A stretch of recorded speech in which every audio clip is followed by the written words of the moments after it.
قبلها. تصرف زوج أحلام يحدث ضجة، وهذا ما فعله معها في حفلها بالرياض بالفيديو. أحيت الفنانة أحلام الشامسي حفل غنائي ساهر ليلة أمس الجمعة 9 فبراير على مسرح أبو بكر سالم ضمن فعاليات موسم الرياض بالمملكة العربية السعودية.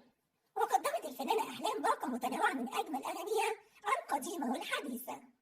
وخلال الحفل تعرضت الفنانة أحلام لعدة مواقف، واللي كان منها موقف أشد الجميع مع معجب صعد على المسرح وهو طفل صغير ليحاول التقاط بعض الصور مع الفنانة أحلام.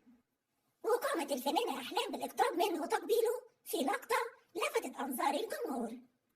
وظهرت الفنانة أحلام خلال الحفل بعدة إطلالات، وظهر جمال إطلالات غاية في الرقي والأناقة، وظهر منهم فستان من اللون الأبيض والأسود. كما ظهرت بإطلالة أخرى خلال الحفل فستان من اللون الأسود، كما ظهرت بفستان أيضا أكثر جاذبية من اللون الأحمر.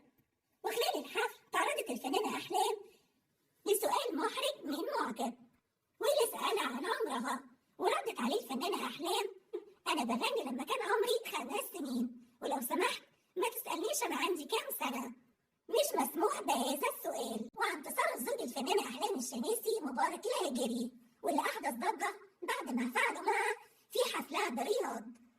انتشر مقطع فيديو على مواقع التواصل الاجتماعي، واللي جذب من خلاله زوجها وهو بيتجه نحو الفنانة الإماراتية أحلام، وذلك بعد انتهاء حفلها.